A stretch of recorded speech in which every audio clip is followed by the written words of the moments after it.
Hello and welcome to the Voice of Iron, and on this session, we'll be reading SCP-031. Object Class: Euclid. Special Containment Procedures. SCP-031 is currently contained in the Rungyong Hotel, located in the city of Pyongyang, Democratic People's Republic of Korea, or North Korea. As the nation it is located in is currently governed by an authoritarian regime with near complete control of state and national media, the possibility of information regarding SCP-031 being released to the world at large is minimal. As said regime is also cooperating with the Foundation in order to maintain physical security of the site, Foundation personnel are instructed to comply with their directives so long as they do not interfere with larger Foundation aims. The structure of the Rungyong Hotel serves to contain SCP-031 within the central spire. 3 secondary spires, located at 120-degree intervals from the central pyramid, house Type 9 Heaven's Blade restriction systems, a locally manufactured version of the Right psionic field disruptor, calibrated to focus a disruptive energy field towards the central spire.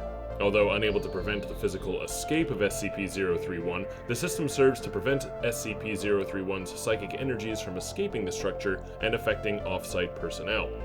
Reclamation efforts of the hotel are currently underway, with local government forces utilizing hazmat-suited personnel armed with flame projectors and chemical sprayers to decontaminate areas affected by SCP-031. However, due to the slow pace of progress and SCP-031's defensive capabilities, reclamation efforts are drastically behind schedule. Initial estimates were that SCP-031's central core would be reclaimed by 1989, but as of 2021, efforts are still ongoing. Personnel who become affected by SCP-031's psychic abilities are to be terminated immediately to prevent their biomatter from becoming incorporated into its physical matrix. Description: SCP-031 is an amorphous organism with a mass of over 7,500 kilograms that has infiltrated the ductwork and maintenance infrastructure of the building. Tendrils emerging from SCP-031's central mass have spread through the hotel's plumbing and ductwork to all 105 floors of the building. At its peak, over 75% of the hotel's 3,000 rooms were contaminated by SCP-031. Reclamation efforts have destroyed blank percent of the initial infestation, but over blank rooms remain affected by SCP-031. SCP-031 tendrils terminate in a pod-like structure, a sporocarp, consisting of an ovoid structure approximately 2 meters in length, with multiple cilia-like structures branching off of the main body. On some occasions, subjects in the presence of an SCP-031 sporocarp will instead perceive it as an individual the subject had a close emotional connection to in their past. SCP-031 sporocarp will metamorphose into the shape of the person perceived and attempt to persuade the subject to remain with them for an extended period of time. SCP-031 sporocarp will next attempt to make physical contact with the targeted individual with their cilia-like structures.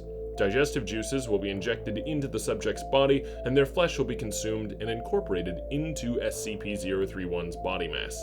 In the meantime, a secondary flagellum will engulf the subject's cranium and brain, replacing the blood vessels with its own tendrils, which will maintain life support of the affected brain by some yet undiscovered means. The tendrils will decerebrate the subject and transport the subject's cranium back through the building's ductwork, where it is incorporated into the central mass.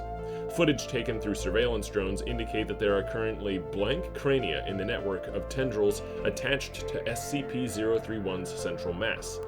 By all indications, the brains contained within are still alive and may be conscious. History: SCP-031 was recovered on 10/22/1948 following contradictory police reports taken after a riot in the city of Redacted, where several civilians had gathered around a refugee camp professing love and devotion to a cult-like leader, whom they referred to as the Beloved. Once initial contact and assessment was made, the civilians were pacified through widespread distribution of inhaled tranquilizers and aerosolized amnestics. MTF Psi-7 were able to recover SCP-031's central mass and move it into containment. In its initial form, SCP-031 consisted of a single amorphous entity, approximately 75 kilograms in weight, of vaguely humanoid shape. It had not yet manifested the ability to consume and incorporate human biomatter into itself, or any mind-affecting properties aside from inspiring unusual feelings of love and devotion. As of 11/16/1948, SCP-031 had been classified as safe and was in containment at Site Blank. Unfortunately, the Korean conflict, which began on 6/25/1950, resulted in the destruction of the Foundation containment site at Pyongyang and the loss of all anomalies contained within.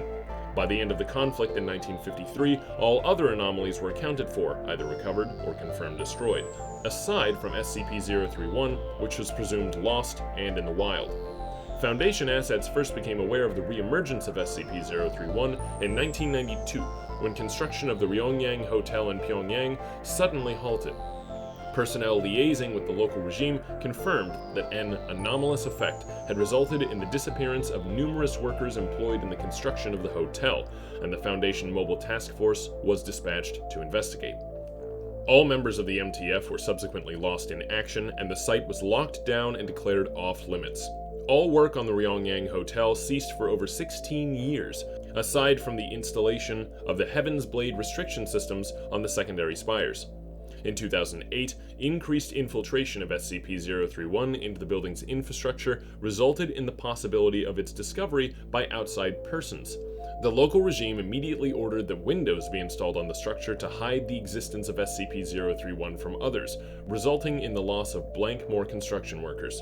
Unfortunately, this was perceived as the resumption of construction on the building, resulting in expectations that the structure would actually be completed and open to the public in the future. Reclamation efforts commenced within a year, utilizing flame and solvent-projecting equipment to destroy SCP-031 tendrils and sporocarps, with each team accompanied by a political officer assigned to terminate any personnel who became assimilated into SCP-031. As of this current date, 2/27/2021, reclamation efforts are still underway. Foundation personnel are continuing to liaise with the local regime and monitor their progress, which is slow but steady. Appendix 1. Excerpts from RISA email server. From RISA Associate Director Eleanor Jones to Records Office 2201. Subject: Incomplete Special Containment Procedures file for SCP-031. Team, I have an issue that needs immediate clarification. I have the Ryongyang Hotel as the location of a mind-affecting stele from the Proto-Afro-Asiatic culture group. As you can see, that's the same location as this brain-stealing flesh network. Are the two objects related at all? Is this hotel some kind of DPRK containment facility? If so, we should put that into the Object Special Containment Procedure file. Please reply at your earliest convenience. Reply from Records Office 2201 to RISA Associate Director Eleanor Jones. Eleanor, as far as my team can figure, there doesn't appear to be a link between the two objects. In fact, I'm getting conflicting reports from the containment teams regarding whether or not either of these objects actually exist. The 1427 team is insisting that the hotel is the site for the stele, and there's no brain-eating flesh network there, and the DPRK government is part of the containment procedures. Then I have the team for SCP-031 insisting that the DPRK government's involvement is purely politically motivated, i.e., we don't want to get involved so long as they're taking care of it. And there's no such thing as a mind-affecting stele located within the building, which is concerning given we've got two mind-affecting anomalies within the same space, and two teams with two separate stories here. Possible Eastern Samothrace situation? When? Okay, someone needs to get to the bottom of this. We can't have a useful database with such blatantly contradictory information. Make it your first priority to resolve this. Eleanor, will do. Entered into the tracker system as 000-0031-F99ZX, with a sister ticket entered as 001-1427-F99ZX. When? Team, can I get an update on this issue? Eleanor, my apologies. I guess I wasn't clear that further updates would be sent out through the tracker system. We're gathering information and assessing the situation. We'll keep you informed. Gwen. Team, it's been 3 days. Can I please get the requested update, or at least a deadline by which we'll have this issue resolved? Eleanor, as I stated in Tracker Update 22 of this ticket, we found that the problem is more complicated than we expected, requiring us to physically send a person from HQ over to Pyongyang to investigate. It's taken us some time to get through that North Korean red tape, totalitarian governments, am I right? And to get the paperwork done to reassign Jenny's responsibilities while she's gone. Team, it's been 2 weeks. Why has there been no update on this issue? This is a highly time-sensitive issue, and your lack of progress is extremely disappointing. We need to get this resolved before Maria has to step in. Eleanor, I can assure you that per your instructions, resolving this issue has been our top priority. We have been cross-referencing between documentation, and the only discrepancy appears to be the fact that there are discrepancies. As in, all of the documentation for one project is internally consistent, and all of the documentation for the second project is internally consistent. It's only when you put them together that things don't make sense. We tried talking to the project leads of both teams, but neither of them seems to know the other exists. We've tried having them look up the other team's SCP files in the system, and they can read it just fine, but it doesn't make sense to them. SCP-031 team has no record of 1427 on site, and vice versa. We thought there might be some kind of time-space parallel dimensions thing going on, so we had a member of each team try to meet up at the same place at the Ryongyang Hotel, outside the front entrance. They were not able to find each other, despite confirming that they were both in the same place at the same time, photographs with timestamps attached. We then had 2 team members try to meet up at the same location at the hotel, and they were able to meet up just fine. When they tried to return to the hotel together, they lost track of each other and ended up not being able to find each other. We tried sending Jenny over to Pyongyang to investigate, as was a pain in the ass given the visa restrictions into North Korea. They weren't able to meet with both teams simultaneously, but they were able to meet with each team one-on-one. Both teams gave them a tour of their containment facility, and everything seemed to be in order. The 31 team showed them the reclaimed rooms and the cleanup teams, while 1427 team showed them the location of the stele. Neither team was able to allow direct contact with the anomaly because of the containment procedures, but they were able to confirm its existence through the remote cameras. The DPRK team for 31 had no idea about the existence of any DPRK assets being used to contain 1427 and vice versa. This might not be too surprising given information controls in that country. To make things even worse, Jenny got a call from Inumi at the KR branch asking what the hell Reza staff member was doing in the city. She contacted them, and as far as KR is concerned, we do not and have not had any assets in the Ryongyang Hotel. Kenny went so far as to ask Inumi to take her to the hotel and show her around a bit, and when she got there, she couldn't find any trace of SCP-031, 1427, or the teams involved with either. So, in conclusion, after 3 weeks of hard work, we can conclude from the evidence one of the following must be true. SCP-031 exists and SCP-1427 does not, or SCP-1427 exists and SCP-031 does not, or both SCP-1427 and SCP-031 exist, and there is an anomaly at the Ryongyang Hotel preventing either team from knowing about the other or proving the other exists. 4.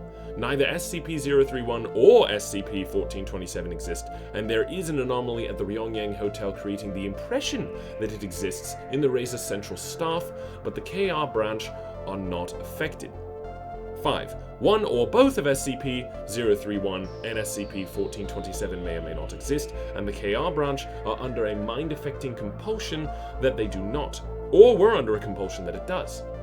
6. All or none of some of the above may be true simultaneously due to the multi-worlds theory, parallel universes, or timey-wimey blank. And if you have any idea on what we can blanking do to blanking fix this blank, I've got Gwen.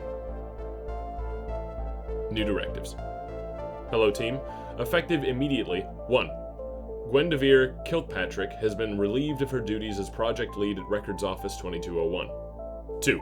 All Records Office 2201 staff are to make the resolution of tickets 000-0031-F99ZX and 001-1427-F99ZX their top priority. No other work on any other project is to continue until this issue is resolved. I want hourly reports until the matter is concluded. From Director Maria Jones, Record Keeping and Informational Security. Subject: A fond farewell and other updates. Good afternoon, Ryza staff, and thank you again for all your hard work. Today's email will be a short one. 1. The 3.14 update of Scuttle has been updated to snapshot 2207-D. Please remind your team leads to log into the test instance and confirm proper functionality. Send any bug reports to the Scuttle team as soon as possible. We know that this involves taking time out of your day for additional tasks, but the sooner we complete this wide-scale stress test, the sooner we can roll out the new version and put some fears to rest. 2.